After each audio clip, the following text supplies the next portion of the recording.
సాధన చేసేవాళ్ళు వస్తూ ఉంటారు. అదేవిధంగా అఘోర సాధన చేసేవాళ్ళు కూడా ఎక్కువగా వస్తూ ఉంటారమ్మా ఈ మేళకి.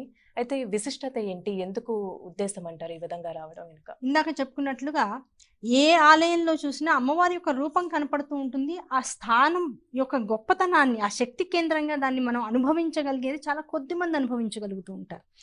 అమ్మ యొక్క నిజరూప దర్శనం అంటే ఆవిడ అక్కడ ఉన్నాను అని ప్రత్యక్షంగా తన్ని తాను ప్రకటనం చేసుకోవడం అనేటువంటి అన్ని చోట్ల జరగదు.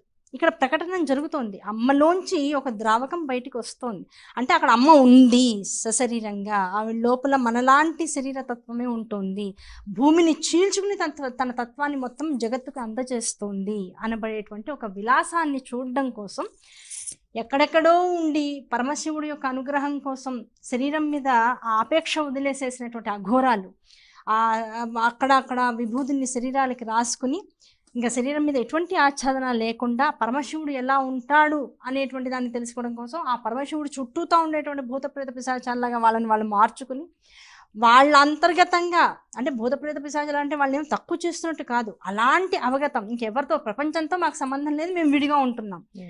మమ్మల్ని మేము విడిగా ఉంచుకుంటూ దేనికోసం ప్రయత్నం చేస్తున్నాం? పరమేశ్వరుని పొందడం కోసం ప్రయత్నం చేస్తున్నాం అనబడేటువంటి అఘోరాలు కానీ, రకరకాల నాగసాధువులు అనబడేటువంటి వారు కానీ, యోగినులు అనబడేటువంటి రకరకాల ఆచార వ్యవహారాల్లో ఉండేటువంటి స్త్రీమూర్తులు ఎవరైతే సాధువులుగా మారిపోతారో వాళ్ళు యోగిని స్వరూపాలుగా ఉంటారు. వాళ్ళు కూడా ఈ అమ్మువాచి మేళ అనబడేటువంటి ఈ కార్యక్రమానికి తప్పకుండా ఎక్కడ ఎన్ని వేల క్రోసుల దూరంలో ఉన్నా సరే వచ్చి చేరతారు. కారణం ఏంటంటే అమ్మవారి యొక్క సస్వరూప ధ్యానాన్ని చేయగలిగేటువంటి అవకాశం ఈ కామాఖ్యాలయం ఒక్కదానిలోనే ఉంది.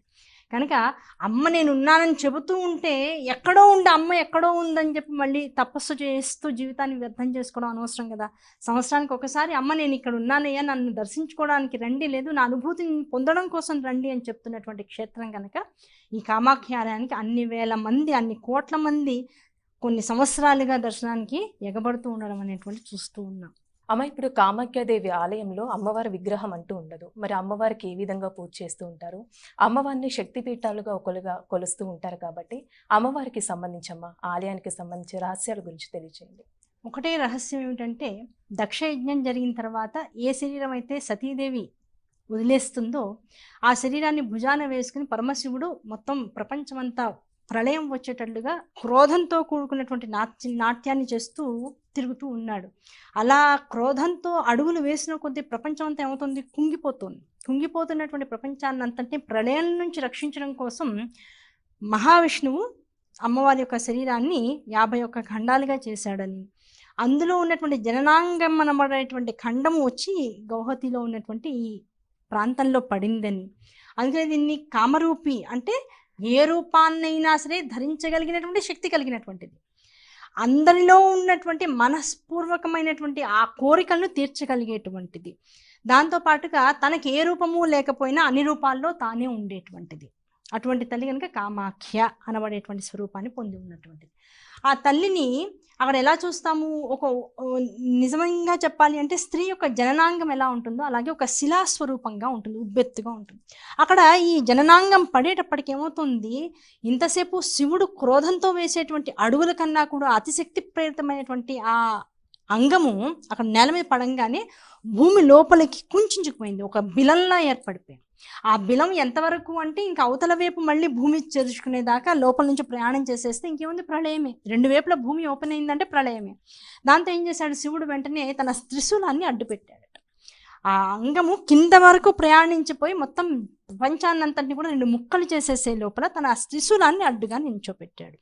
త్రిశూలాన్ని అడ్డుగా నించోపెట్టి దాని మీద క్షేత్రాన్ని ఉంచినటువంటి క్షేత్రాల్లో మొదటి క్షేత్రం వారణాసి, రెండో క్షేత్రం కామాఖ్యాలయం.